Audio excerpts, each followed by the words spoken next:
Hi, I'm Eleanor listening, also known as 头吹王. I started this podcast to explore identities, my own, with guests who share my EC, East and Southeast Asian identity, being from the East by heritage, and adopted and adopting by Western cultures. How do we adapt and negotiate? We get packaged together, but like an onion, we can take off layers when we peel. We have added identities such as being disabled, being women, and LGBTQ+.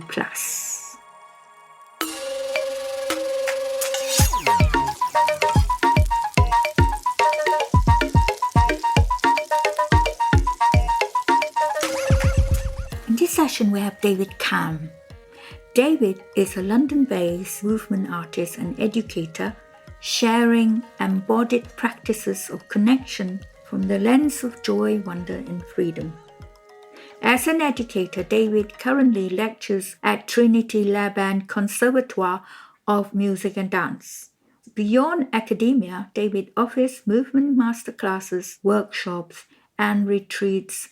From the lens of social justice, David founded Kindred Packet, a grassroots movement uplifting East and Southeast Asian communities through culturally sensitive practices of well-being. As part of Britain's East and Southeast Asian network, he delivers active bystander trainings across England and Wales. His work with queer communities, being a facilitator for We Create Space and being on the advisory board for Rendezvous Dance, championing LGBTQIA+ stories, past and present, through performance and education.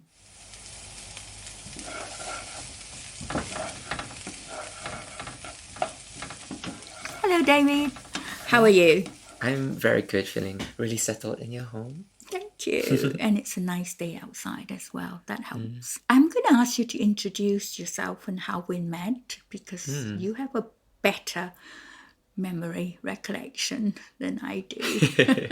Of course, yeah. So we met, I believe it was last September in an EC Hub event where I saw you performing as part of, I believe, a creative workshop that the EC communities have come together to do. And it was the Angry Asians Association. Anonymous, yeah. And it was a really moving sharing, and I just vividly remembered your perspective on disability and the intersectionality of that with, being a Southeast Asian. And I myself, because I was in the process, or I am still in the process of writing a book, I thought I had to bring you in as an interviewee to listen to more of your experiences. So then we connected again sometime earlier this year to do that, and I've realized there were so many more layers to what has made you in your stories. And then here we are in a slight role reversal where I'm entering this new exciting work of yours at this podcast space to share a bit of my experience. Thank you. I think it'd be great could give us a bit about your background, your roots, what you consider your identity. Yeah, so my name is David Kam. You can also call me Jiawei. And in terms of identity, at present, I identify with being a cis, queer, Hakka, Chinese, Malaysian. I'm based in the UK, specifically East London, and I've been here for just over 10 years now. In terms of what I do, my work lies specifically in the intersections of movement and wellness and collective care, and increasingly that involves the idea of activism and how that sits within what collective care truly means. I wanted to ask you, I've noticed on your Instagram you mentioned about going whole. and what home means to me. And that struck something, a nerve in me, because it's something that I'm very interested in. If we call this session anything, it would be like Balik, kampung, which in Malay means going home. But it's got a specific meaning. Kampung means village. And it means going back to your roots. I think it'd be good for us to explore, what do we mean by home, and what do we mean by going home, and where is home? Is it Malaysia? Is it London? Is it UK? Europe? you know, Yeah, I feel like this question is increasingly present for me at the moment, because I'm realizing that the number of years I've spent in the UK is slowly equaling the number of years I have spent growing up in Malaysia. And I think beyond, just my mind telling me that, my body is also signaling that fact, because I think in one of my most recent trips back home to Malaysia, I spent maybe about 5 weeks home. And 3 weeks in, my body started craving UK food, whatever that is. And I just thought that is really bizarre, because for me, a signal of homesickness or me wanting to go home is when I really crave Malaysian food. And my body is kind of giving me that reverse experience when I'm home, or what I thought I was in this idea of home.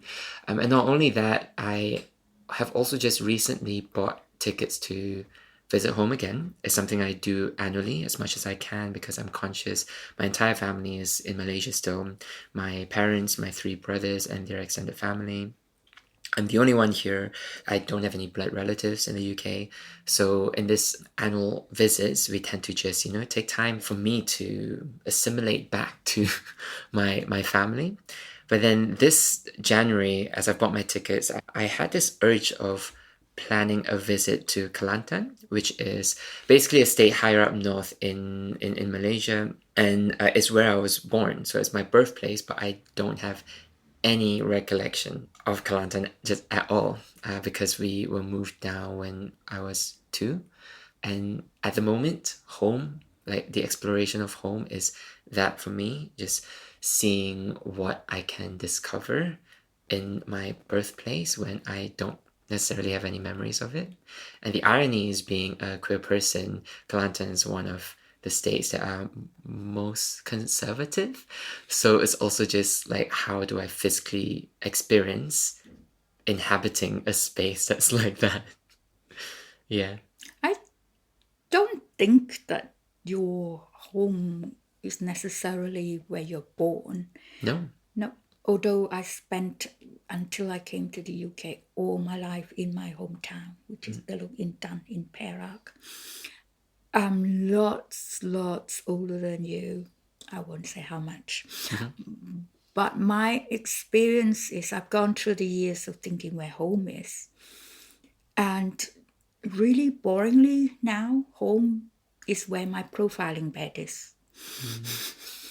Because I need that to sleep. And wherever I go, I think, I wish I'm going home. Home, meaning like home in Greenwich, in London. Because this is where all my equipment is. This is where I can freely go in and out, where I've built a sort of independent living as a disabled person, as a wheelchair user. I remember at one time I went to Vancouver for a conference, and I had considered Vancouver as a possible place to be, because they speak English, they have French, because I've lived in France, so I can speak French, and Cantonese. You can have as much dim sum as you like, sort of thing, because, there was a saying that Vancouver is also called Hongkouver or something like that, because there's so many Hong Kong people who've moved there since the takeover back of Hong Kong by China. However, I realized that I couldn't call it home. I wouldn't call it home. Vancouver is very beautiful. You got the sea, the people are nice and everything. But then I came back to Europe and I got invited to Nice. And there was something very similar about Nice. It had the mountains, it had the sea, but I felt home. I felt like this is really, really weird because I'm no good in French. That's like my fourth, fifth language. But I think it's because of the history, the tradition, the European side of me, because I've grown, I've lived so long outside of Malaysia, that part of having lived in the West called to me. But I get what you mean, because I'm the only one in my immediate family, and I don't mean my children, who are here. So sometimes I think it'd be good to go back and connect back with them, because we've lived apart for so many years, and maybe I should go back and, find a sort of home, in the sense of finding a carer to take care of me, because that's supposed to be easier. But on the other hand, disabled friends in Malaysia tell me that's not the case. It's just as bad in Malaysia as it is here to find PAs and suitable accommodation. Although I suppose I could find this, and strangely enough, I thought I wouldn't go to KL because I find KL extremely inaccessible. I go to Kuala Lumpur in a hotel and I'm stuck in one hotel because I can't cross the street. It's as stupid as that. I would only consider maybe Penang with my kind of background. That would be good for me. And I thought about it all a long time, and I still can't find it as going home, because I've got a different set of criteria from you, maybe. It's also the inaccessibility. So in a sense that I'm kind of maroon in the UK, especially now because of Brexit. So where else do we call home? We talk about our culture, the culture that we grow up in, which is very different from the sort of Chinese culture. Earlier on, we talked about how Malaysia is such a mixed pot of culture, or mixed pot of traditions, that actually we are all accustomed to, even if we're not a Muslim, even if we are not a Sikh or Tamil Indian, we're still affected by the festivals. And one of the richest things I remember about Malaysia is the festivals. One thing, if I could touch on it, is there's also the social status of being Malaysian. And I find myself very privileged in the fact that I am here. I had the opportunity to come here and can have a choice. Because I think if I was disabled in Malaysia and my parents didn't have the means of sending me abroad to study, I don't know where I would have been. So many things there, right? I think with this privilege as well, that also comes within my lens, the layer of pressure that may not even be exerted by anyone outside, but the self of this trajectory of going abroad. You are not only taking yourself to a different country, there's a sense of you taking the hopes of your parents along with you, and there's a need to justify as well why you are choosing to stay in a place that's outside of where home was. And I vividly remember it, the first time I left Malaysia, and quite innocently telling my parents that, oh, don't worry, I'll be back soon, once I finish graduation. And obviously that hasn't been the case. Yes, I have been visiting, but I've not been returning in a way that's as permanent as they may have anticipated. If we think about the term Balik, literally, if we translate it, is a returning. And I also wonder like what that means for me. And that also partially contributed to why I wanted to return to that birthplace, just to see what comes up in me. Because truthfully, I think maybe home is something I'm still kind of searching for in a very curious way. So, not necessarily that I don't identify homes within me and within places at the moment, but it's a starting point for me to really go, like, where are the places, the different places I can still explore returning to? Yeah, I think it's like a tick list. As I grow older, I realize that I went to Hastings because some of my friends went there. And I thought, oh, it's by the seaside. It's nice. Maybe I should go there. Yeah. Then I realized I can't go there because they don't seem to have any Chinese restaurants. Yep. Now, that seems like a strange thing, that you can't make a home somewhere where they don't have the food that you're used to. Even if I can cook it at home, it's something that is a need. I don't know that if you're an English person, whether that kind of need would come if you go to, let's say, Thailand. Would you think that I can't stay here because they don't have fish and chips? Yeah. So I would say that food is so much part of our culture.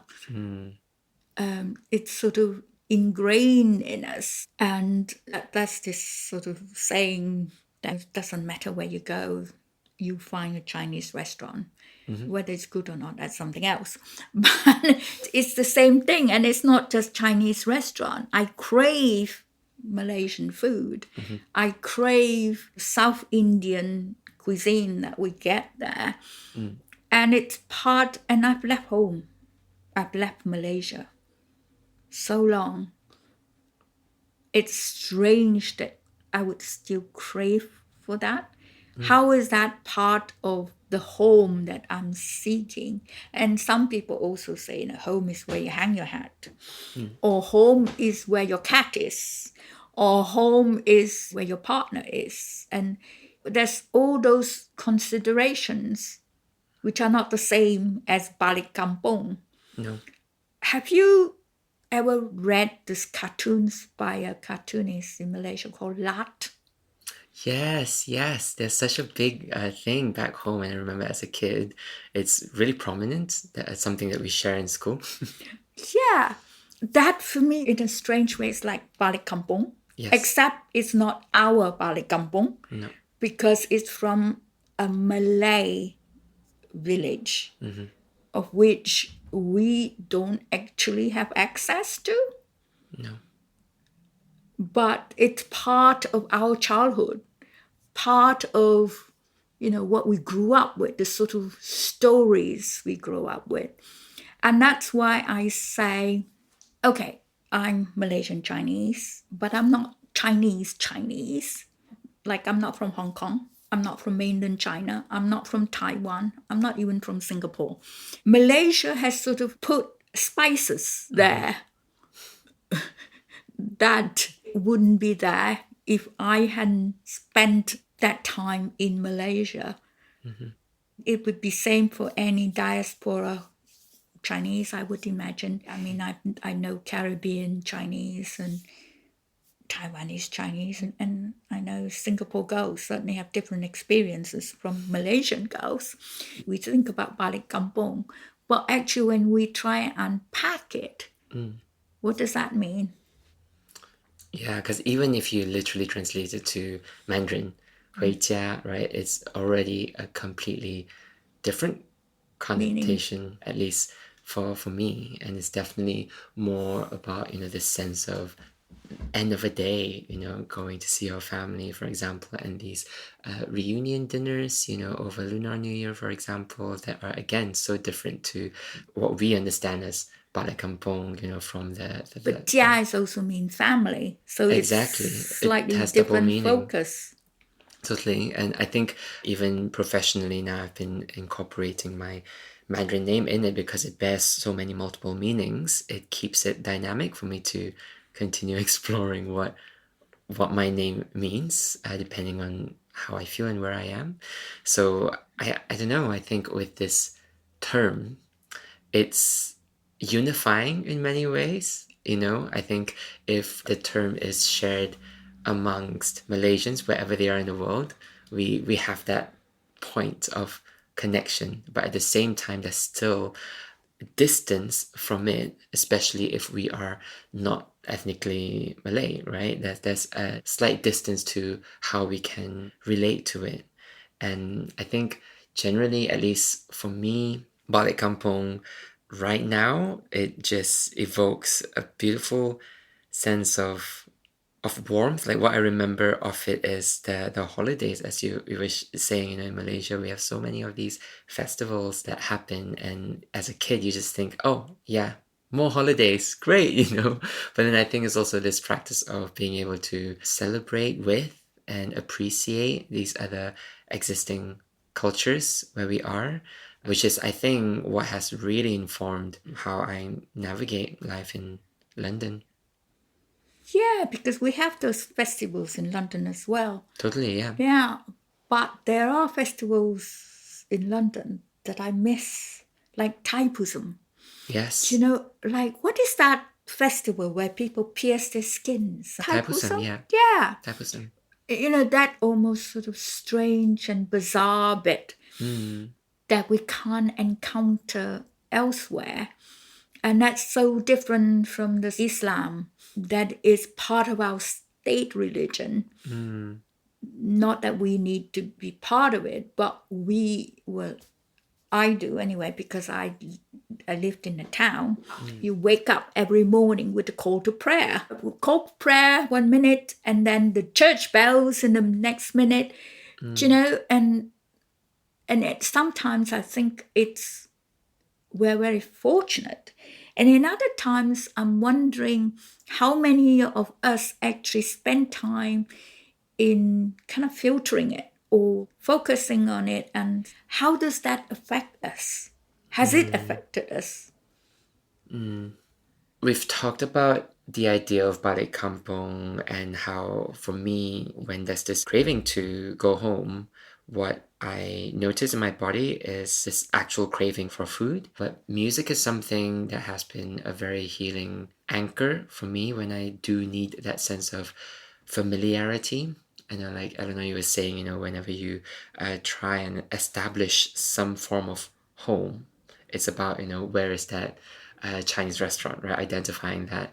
And I think for me, Chinese songs have been a great way of just keeping me grounded. And most of the time, on a typical work day in the UK, that's what I listen to. And sometimes I question, like, when I have guests around, how I just, like, without thinking too much, just changed it to English. And I wonder, what if I just let it on playing for a little bit, since it's my home, and see how that lands. And even with my work right now, sometimes I share music as part of the movement sessions that I hold. And I have been trying to incorporate a little bit more songs from home, or at least from within the languages that I speak, to see what kind of familiarity that evokes in me and others. Yeah, it's interesting. I think I do the same more and more nowadays.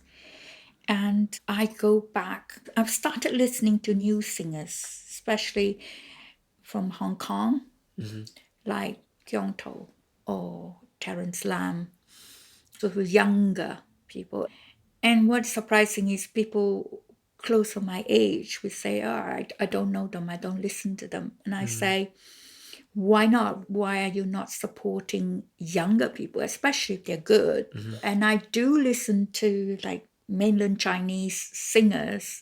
I'm fascinated by some of them, not all of them, some of them.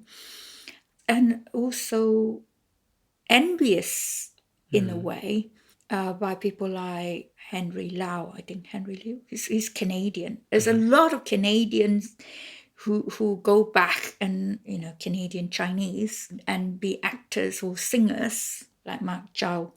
And I'm envious because I wish I have that ability to be able to be proficient, as proficient in English as I am in Mandarin or in Cantonese. My Cantonese can hold master. I mean, I can hold a simple conversation, but don't ask me to talk about film studies or psychology, or I do not have that vocabulary. And I'm trying to learn it. So I don't force myself. I actually quite enjoy listening to interviews where I can hear the terminology, especially when it comes to creativity and creative terms, that when people talk about somebody's work, so I learn phrases like that. But it's not just the Cantonese and the Mandarin, but sometimes I also yearn for P. Rumley, like I mentioned, that sort of goldy oldies that people don't play nowadays.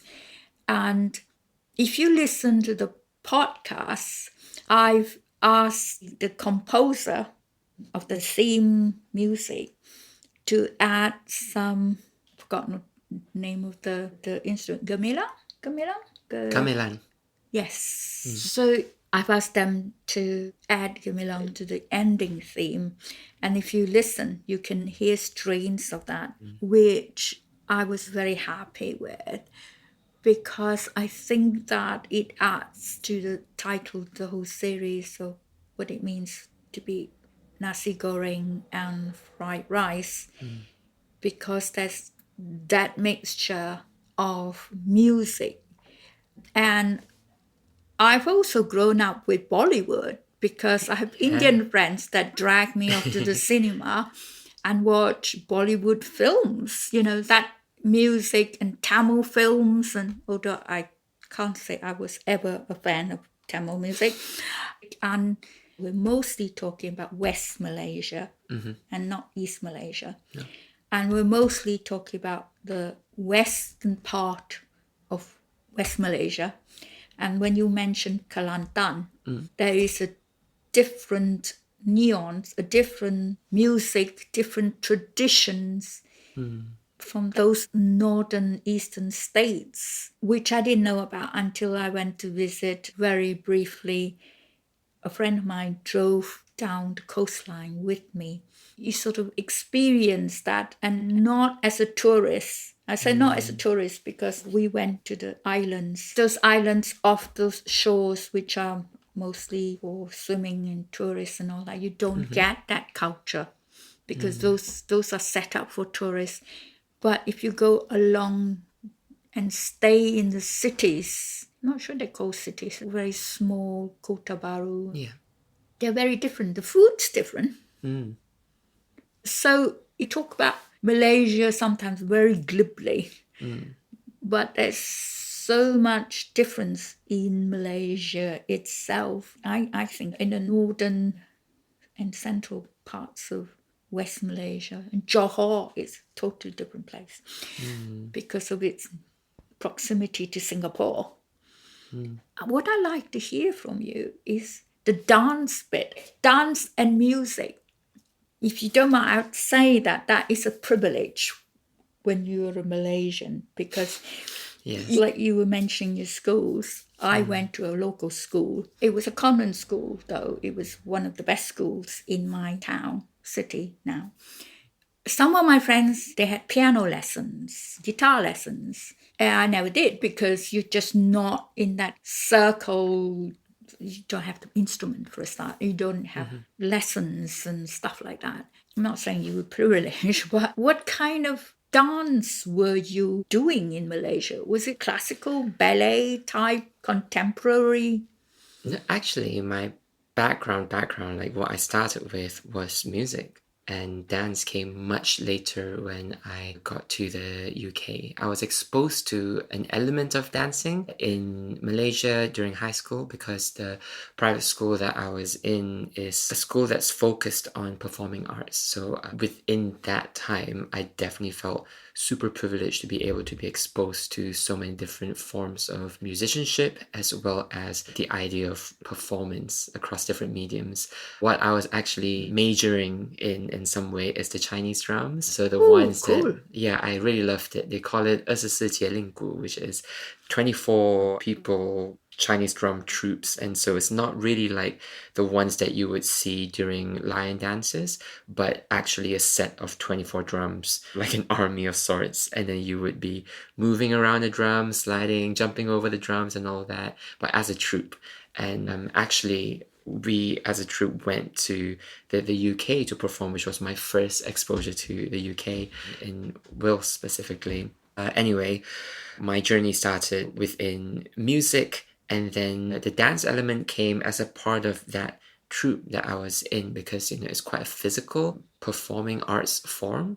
So then we were introduced to different ways of movement to keep us mobile and agile for the stunts that we have to do. And then it became something I was more drawn to. And this is where I'm really quite convinced the reason why I got drawn into movement, it being a space for me to explore the idea of liberation when I was feeling quite conflicted about my career identity. And it's like, oh, okay, this is a space where I don't have to articulate anything with words. I can just move. And what's nice is that it gave me the permission to move in ways that I may not necessarily move in an everyday context. So then I was really drawn to a degree where when I went to the UK, I was searching for dance classes to do. And so by the time I finished my degree in architecture, I broke the news to my parents and said, hey, I kind of want to do a gap year in dance and then went on to proceed to do a master's in dance, and that's what I'm lecturing in now as well.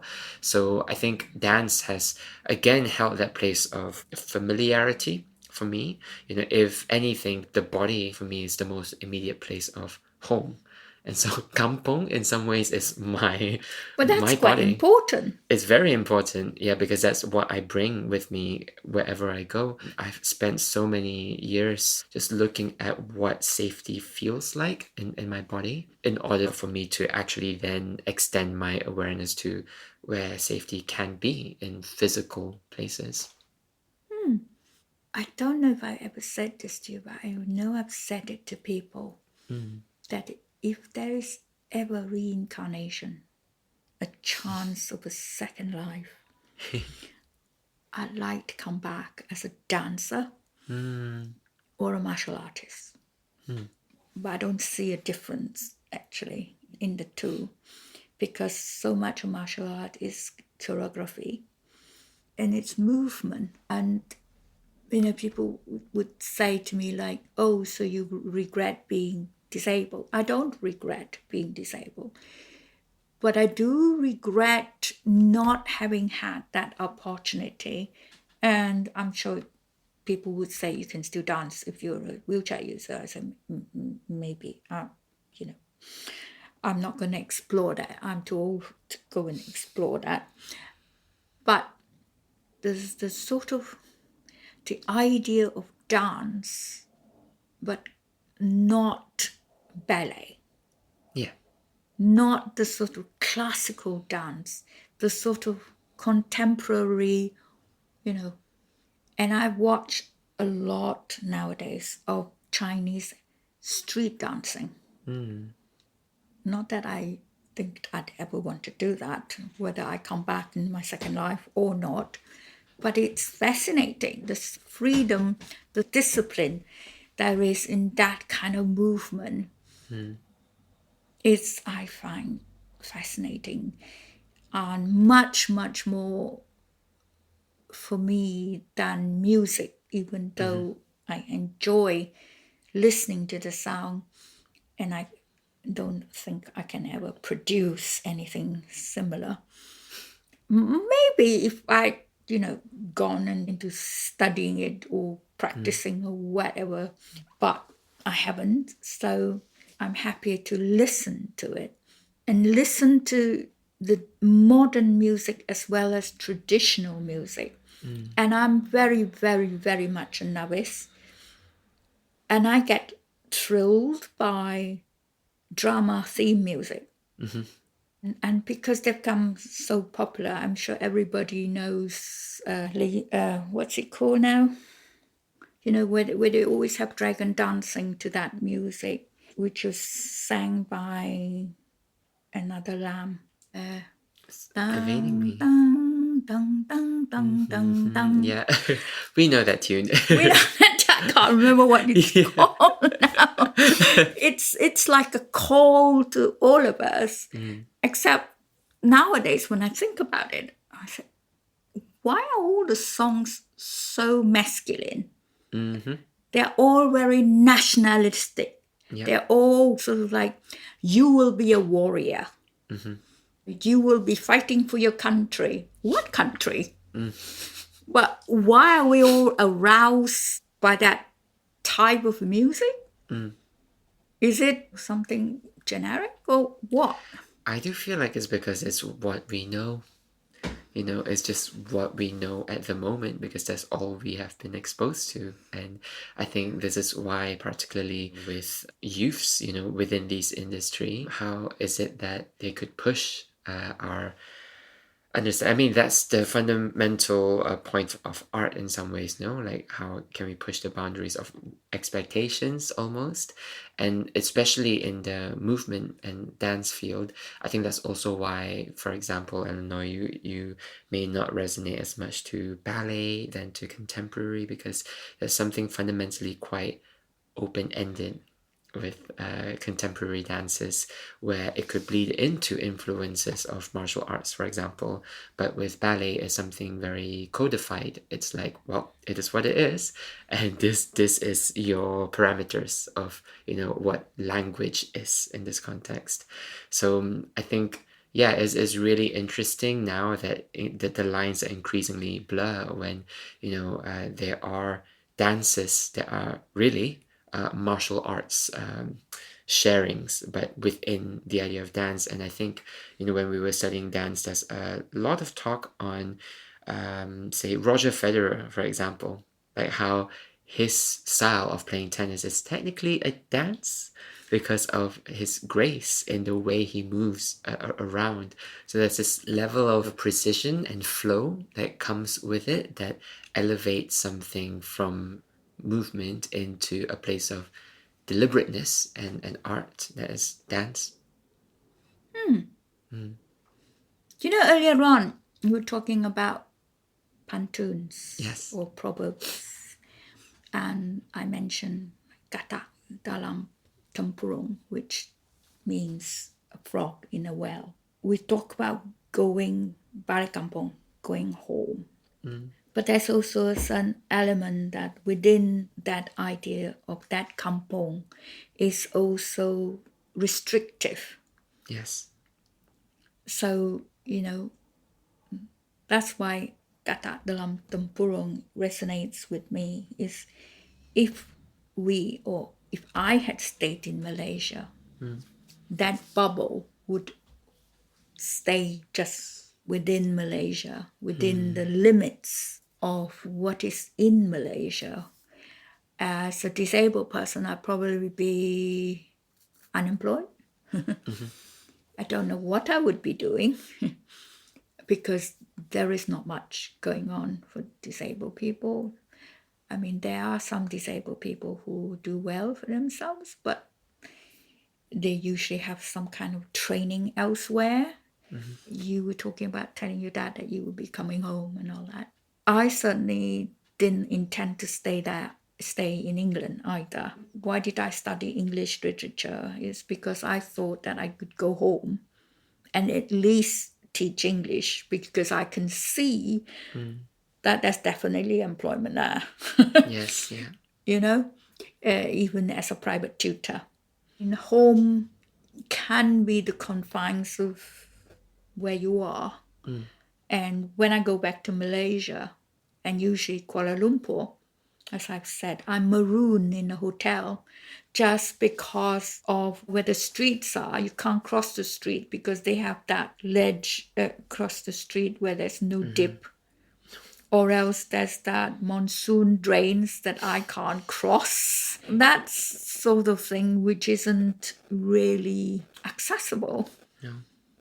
And there's no way I would be able to make it accessible. I mean, I could go back and be an accessibility expert or whatever, but I can't change the infrastructure. No. So that, in a sense, is the tempurung, the well, which I needed to get out of, even to be able to look back in. If that makes sense, if I'm not mixing my metaphors. It makes total sense. Yeah, it makes a lot of sense because I don't think I would be doing what I'm doing if I had stayed in Malaysia. I don't even know where I would be in terms of my relationship to my sexuality, if I hadn't left, because it's definitely a side of me that was really repressed and something I can only explore when I felt safe to explore it, since homosexuality is illegal in Malaysia. Looking back, I feel like if I were to stay in Malaysia, just from a cultural standpoint, I don't think I would have appreciated Malaysia's traditions, or if I would have even had the same level of interest to it, because I'm surrounded by it every day growing up. And you just take these things for granted.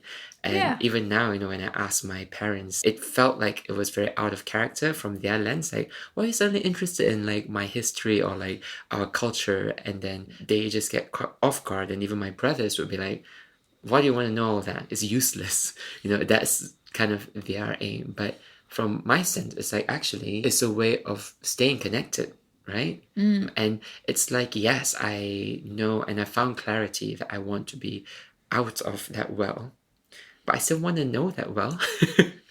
Yeah. Yeah. Yeah, definitely. And not be drowned in it. And not be drowned in it. Because at the moment, it's like, how do I even come out of that well? I really can only come out of it if I know it well, I feel. And right now, it's still a sense of, it's still a deep dark hole. So how can I familiarize myself with it a little bit more so that the going in and out of the well is a bit less jarring, so that the trips that I make to Malaysia and back to the UK can feel a bit more seamless than what it currently feels like. There's always this sense of, gosh, like, why did I leave Malaysia in the first place on the last few days before I left? And then when I got to the UK, it's like, oh yeah, it makes complete sense. And then also still, I kind of miss Malaysia, and yeah, how can these transitions be less jarring? Yeah, I think that's another whole podcast in its own right. But thank you very much. I think we can go on for much, much longer. Maybe we should another time. Yeah, absolutely. Yeah, maybe not over a drink, but over something. Thank you. Thank you for having me. Thank you for being here.